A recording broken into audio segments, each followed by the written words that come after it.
Welcome to the Endo Belly Girl Podcast. I'm your host, Alyssa Chavez. I'm a nutritional therapy practitioner and restorative wellness practitioner on a mission to change the way that we support women with endometriosis. Endo is a full-body disease that impacts your mind, body, and spirit in countless ways that aren't often addressed the way that women truly deserve. We are here to talk about all of it. Please keep in mind that the content of this show has been created for educational purposes only and should never be used as a replacement for medical diagnosis or treatment. Hey, my friend, and welcome back to the Endo Belly Girl Podcast. So, I just want to keep it super real with you all here and let you know that I did not really feel like recording this episode today. Just gonna keep it real because I am an endo warrior just like the rest of you. And so I'm gonna just share my experiences as I go along. So today is the day that my new podcast episode needs to be recorded. And I started my period today and I am just not feeling it. Now, I'm very thankful that I'm at a point now where I'm not in intense pain like I used to be. In fact, I'm actually not in pain at all right now, which is lovely. Had just some minimal pain this morning, but things have improved enormously from where I used to be. Because if you had rewound maybe 5-ish years ago, there was no way you would have gotten me sitting here recording a podcast episode on day one. It would have just had to wait. But things have changed and things are so much better in my body. But I am still on my period, right? I'm still feeling tired. I'm still feeling like just not really talking to people, even you guys, and I love you all so much. Generally, recording this podcast is one of my favorite things that I do in the week, and I know it will continue to be, but today is just one of those days. So I was trying to figure out what I wanted to talk about on this week's episode, and I thought, you know what?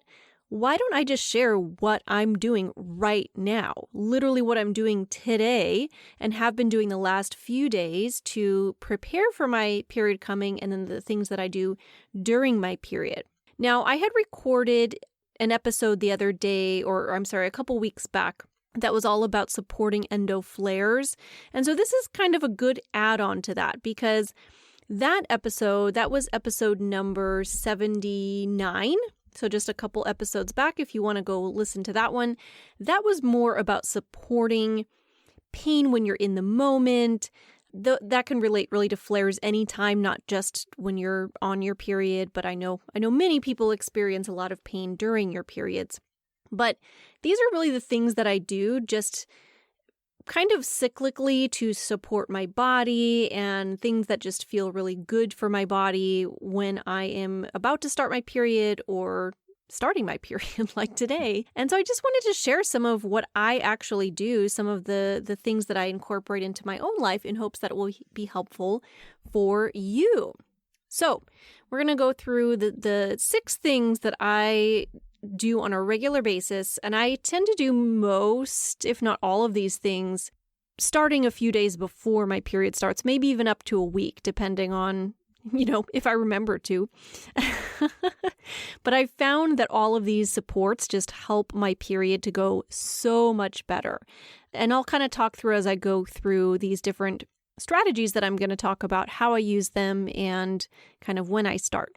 So first one is ginger and turmeric tea. That's number 1 on my list here. Now, I know I did talk about this. A couple of these things may be some overlap from episode 79, but that's okay because this episode kind of has a different structure to it, a different purpose to it. So, hey, if you're hearing it more than once, maybe it'll just really sink in anyway, right?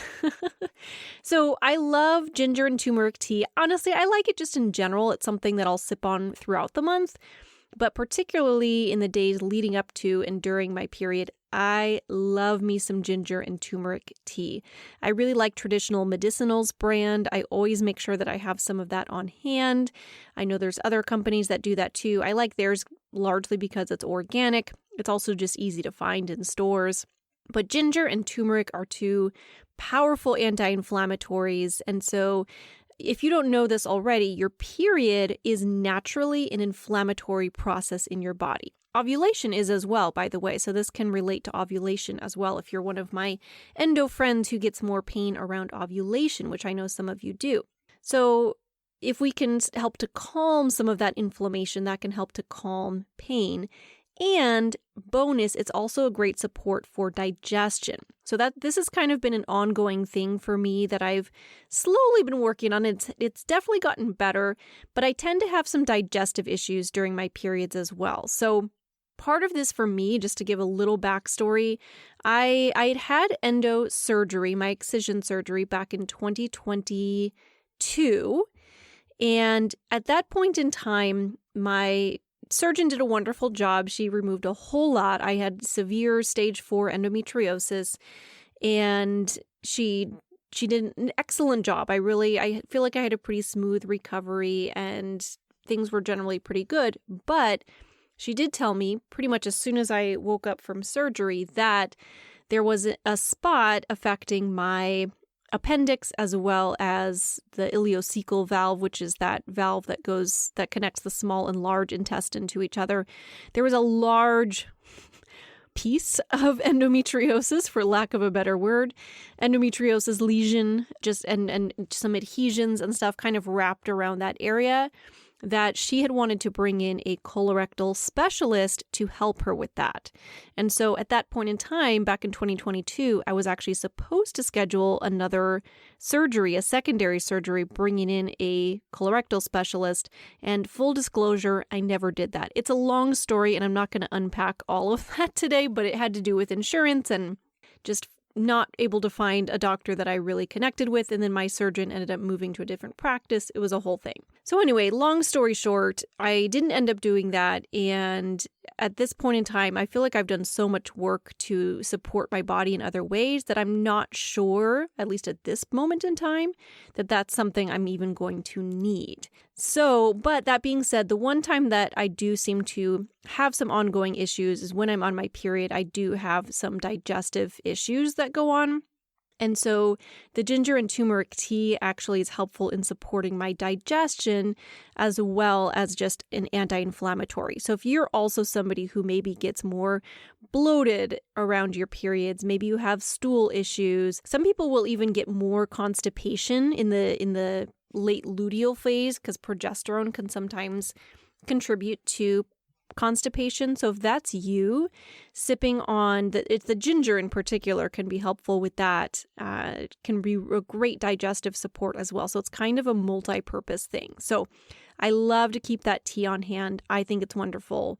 I feel like that was a lot to say about ginger and turmeric tea, but I really do love it. I'm a big tea girl anyway, if you haven't gathered that. If you've been listening to me for any length of time, you may have heard me recommend various teas. Love my teas, particularly the herbal ones. You know, if I'm looking for something for a particular purpose, I just think they're super powerful, easy to use.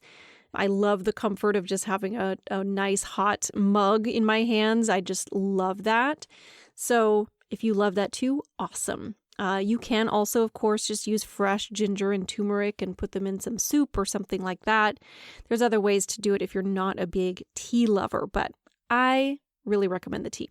Okay. Number 2, moving on down the list here, magnesium. I know this is something that I talk about a lot as well. I love magnesium. I would say magnesium is definitely top 3, if not my favorite mineral, because who doesn't have a favorite mineral? My fellow nerds out there, I do love magnesium though. So magnesium does a lot of wonderful things in your body, but one of the major purposes, at least for this conversation, is that magnesium helps to support muscle relaxation. So it can help to ease cramping. So whether you're having uterine cramping, you're having, general abdominal cramping, you're having, digestive kind of cramping, magnesium can be really powerful for that. It also helps with sleep and with mood regulation. If you're somebody who tends to get PMS kind of symptoms in the days leading up to your period, magnesium can be super powerful. I actually use magnesium all the time. So this is not something that is exclusive to during and right before my period, but I definitely will pay extra attention to this during that time. And that looks like, for me, I do supplement with magnesium glycinate, that particular form. on a daily basis. I take that in the evening before bed because it does help promote just calm and sleep and all of the things that we need at that time of the day. But as I'm leading up to my period, I will also start to use some topical magnesium. So I actually have a magnesium gel that I use. There's also lotions. There's different forms of topical magnesium. And I'll just rub that right on my lower abdomen and just find that to be super supportive. I do also love my Epsom salt baths. So you can draw yourself a hot bath and either pour in some Epsom salt or just some flake magnesium and just enjoy soaking in that. So I actually did that. I guess that was a couple nights ago now I did that. I came home in the evening and just drew a hot bath and added some Epsom salt and just soaked in there. And the heat and the magnesium and all of it just is very calming and soothing to your body. So that's all something that I really like to feel like I'm loaded up on magnesium a little bit before I get on I'm actually starting my period, and then I will continue some of that during as well. I actually tend to not supplement just in general when I'm on my period. And this is not a, recommendation that's going to be true for absolutely everybody. Like I said, I tend to have a little bit of digestive distress during my period. I feel nothing major, but I tend to just feel a little bit, I don't know if queasy is even the right word, a little unsettled, I guess is the best word I can think of in my stomach. So I tend to eat really light, easy to digest food. Sometimes I'll do soups or, just really, sauteed veggies and some protein. I tend to go really, really simple with meals. And so kind of to go along with that, I actually don't take any supplements during the days that I'm on my period. I'll pause them on day 1 and pick them back up again maybe around day 5 of my period. So I figure it's also good because when you're taking supplements on a regular basis, your body actually, your liver does help to process those, which isn't a bad thing, but sometimes it's nice to kind of give it all a break a little bit and kind of back off for a minute or two. So anyway, all that to say, when I'm on my period, I tend to lean more into the topical forms of magnesium. So either I'll take a hot bath if I'm feeling up for that, or I will just grab my magnesium lotion or magnesium gel and just rub that right on my lower abdomen if I'm not quite feeling up for doing a hot bath. What I mean by that is just feeling lazy, right? We all have those moments. So that's number 2 is magnesium. Okay, number 3 is some gentle movement. So this morning, this is day 1 of my period here, and this morning I was having a little bit of pain. More of it was digestive pain. Like I said, sometimes this is like way too much information to be talking about on a public podcast, but you know what? You guys are all endo warriors. This is the kind of stuff I have conversations all the time with my clients like this so that they can better understand, how their bodies are working and everything. So when I do have pain, it tends to be when I have bowel movements. That's when I have pain. It's not the rest of the time. I'm generally perfectly fine, but when I'm having a bowel movement, it can be a little painful. I think that's related to that endo that had been left. It's much better than it used to be, like enormously better than it used to be, but it's not quite gone. And I do find, though, that some of the general things that I would recommend just in general, if somebody was having, bowel kind of issues, I started using those tools for myself because why not listen to my own advice, silly things like that. And I do find that doing a little bit of gentle movement actually does help just to kind of make sure things move along. And because I feel like sometimes there's just more inflammation in there. And so sometimes it's like more challenging for things to move on through, if you know what I mean. And so I'll do things like either I'll take a short walk. That's actually what I did this morning. I grabbed my husband and I said, hey, do you want to come on a little walk around the block with me? And so we just went out. That way it also allowed me to get some fresh air, some sunshine, and just some very gentle movement. Nothing crazy, but I do like to get out and walk a little bit. And I do feel like that movement really helped to kind of relieve some of what was going on. Because now at this point in the day, I feel a lot better than I did this morning, which is awesome. Sometimes I'll also do some restorative yoga. I don't typically do a lot of the more active yoga when I'm on my period, but I will sometimes do just some restorative poses. If you're not familiar with restorative yoga, ooh, girl, you need to be. I love me some restorative yoga. Now, you guys know I'm a huge lover of yoga in general. I also like to do kind of the crazy advanced classes where I work on headstands and handstands and forearm balances and, arm balances and, all the kind of crazy stuff. I do like that. Now, that is not, however, what I'm doing at this point in my cycle. I actually will be skipping a yoga class that I typically go to this evening, and instead I'm going to just be home chilling in my living room, but I am going to do some restorative yoga. And basically what that means is that it's not a super physically active form of yoga. You're actually using props, things like bolsters, which are like these big pillow things, and yoga blocks and things like that to help to support your body. And you're actually just resting on the props that you're using. So it's not a super physical practice. It's actually more about rest and, restoring, hence the name restorative yoga. So if you're not familiar with that, first of all, feel free always to reach out to me. You can find me on Instagram at Endo Belly Girl, and you're welcome to connect with me there. I really, truly do love when I get DMs from people and actually get to have real human conversations instead of just me talking to a computer by myself. That's my favorite. So please feel free to reach out and I can point you in the right direction. I was trying to think if I have a true restorative class recorded. I actually don't think I do at this point in time, but maybe I'll do that for my membership in the upcoming month here. But I can definitely point you in the right direction, or you can always just head over to YouTube and look up restorative yoga. I'm sure there's some good options there as well.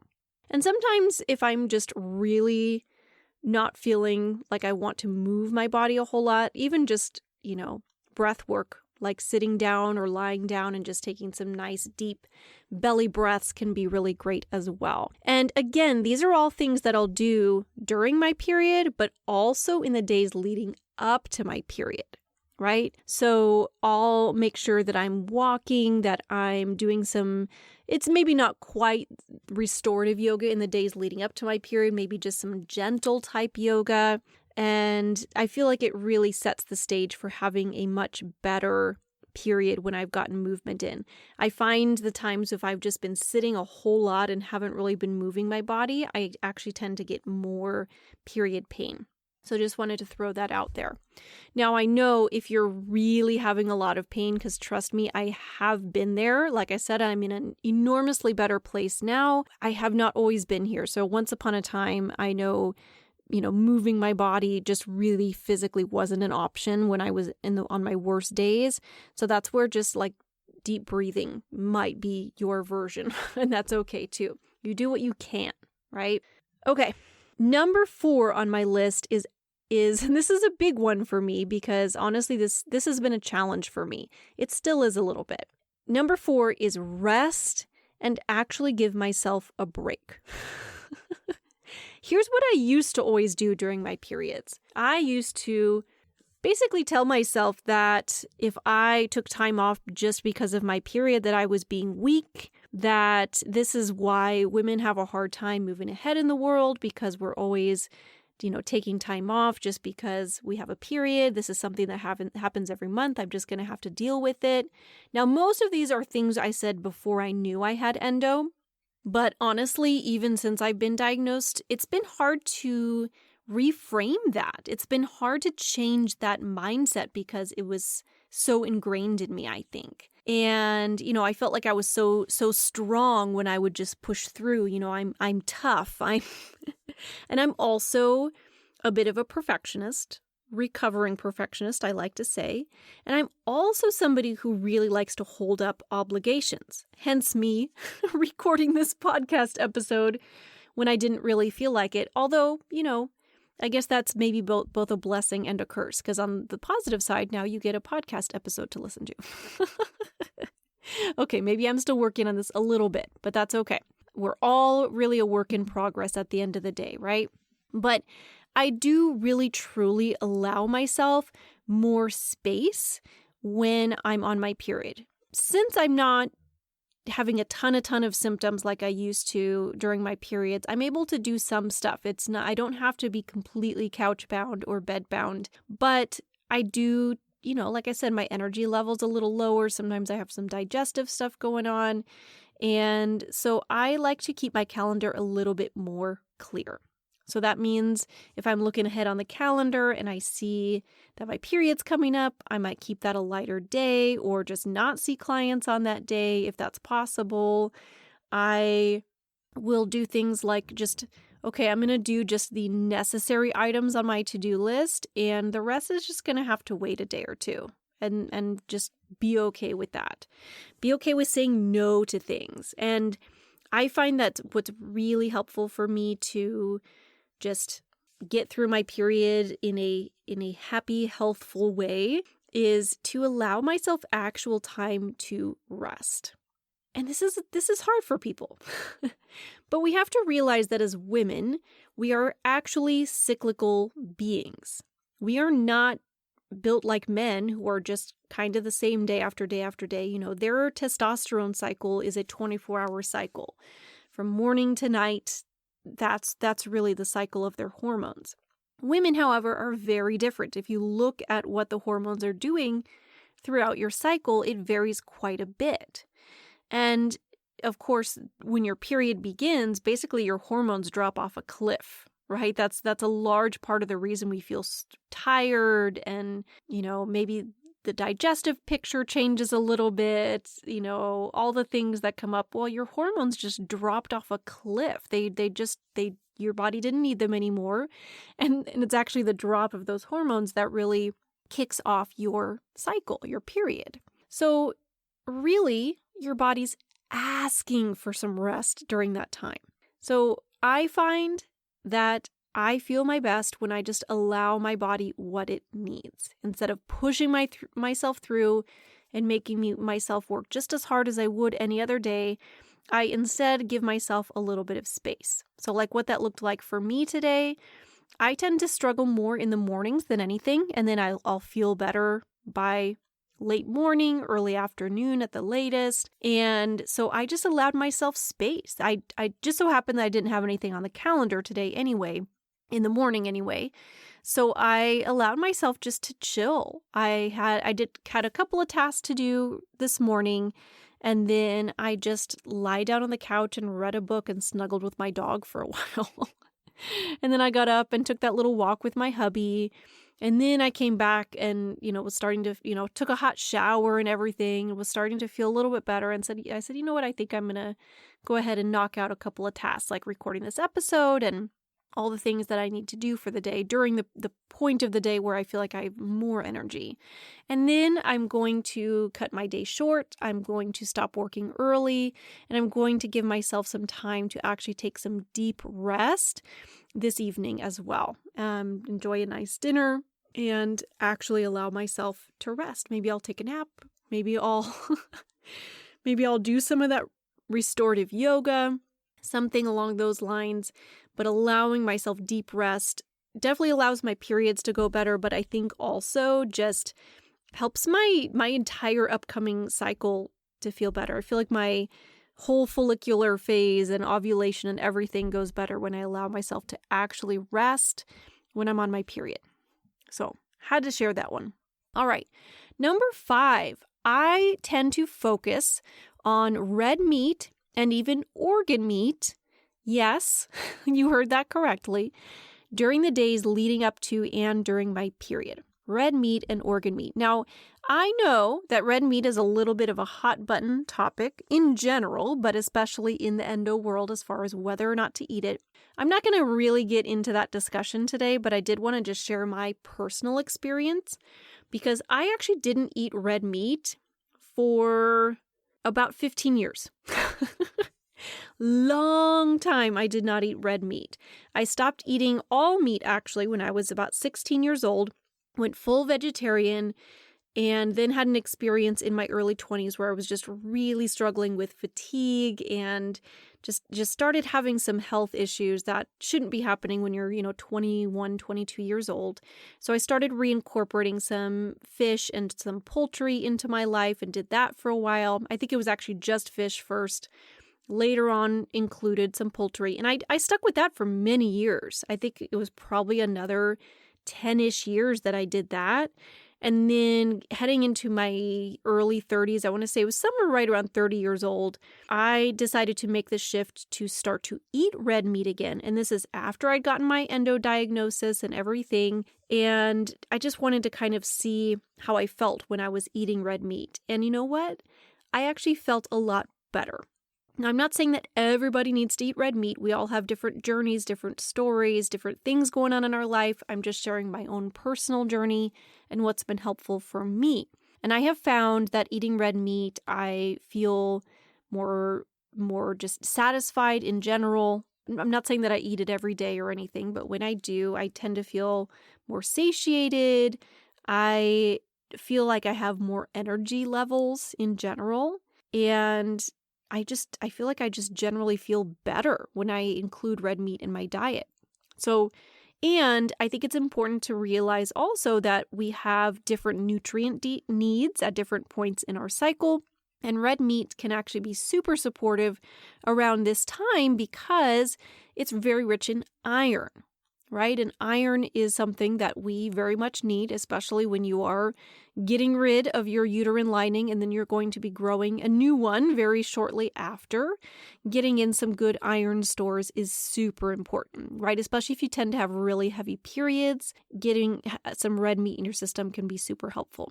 I will also include organ meat during this time. Again, I'll use organ meats during the last days before my period starts, during my period, maybe even a little bit afterwards, kind of depending on, how I plan that out. So for example, what I'm going to do for dinner tonight is I'm actually making some organ meat meatballs.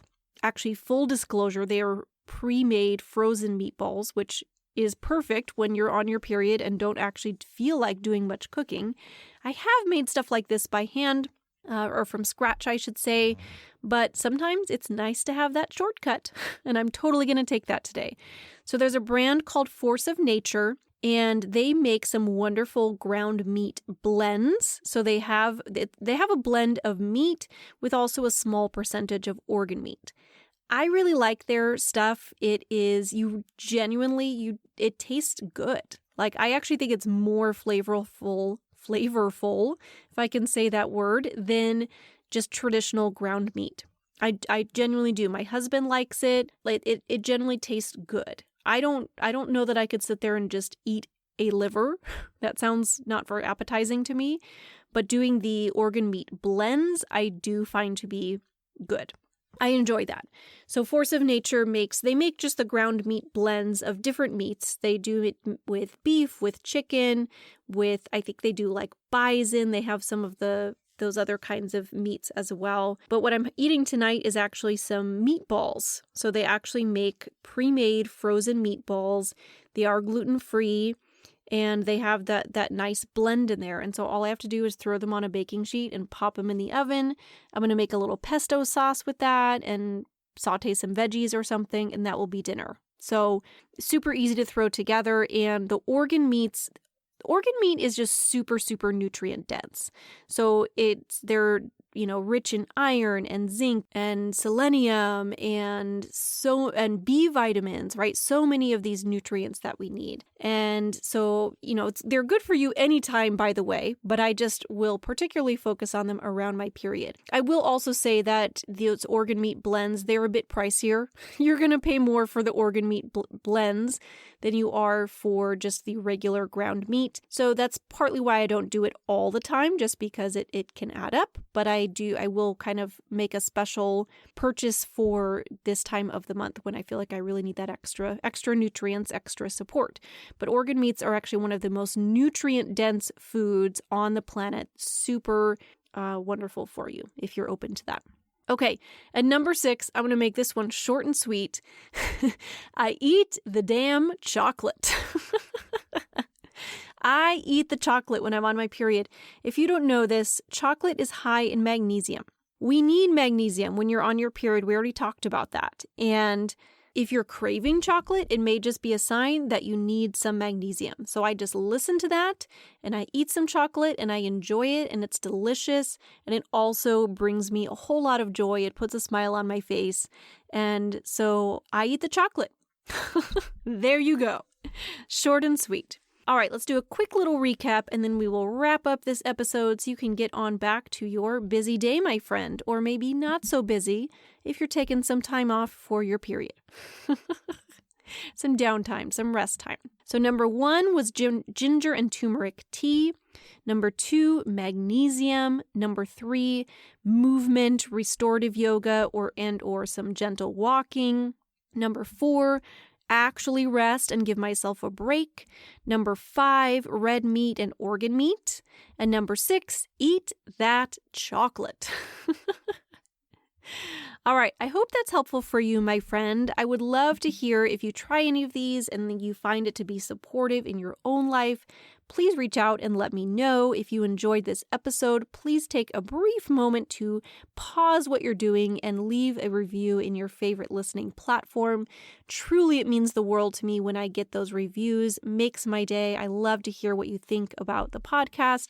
So if you haven't written a review before, just take a moment, let me hear from you, and that will give me the energy to keep this podcast going. All right, my friend, thank you for being here today. I hope you have the most wonderful rest of your day. Thank you so much for joining me today, my friend. If you loved what you heard, be sure to share with a friend and subscribe so that you can keep coming back for more. If you are ready to take the next step towards getting to the root cause of your endo symptoms like endo belly, pain, fatigue, and so much more, you need to download my free ultimate guide to building your own endometriosis diet. You can find the link in the show notes or at www.endobellygirl.com. Until next time, my friend.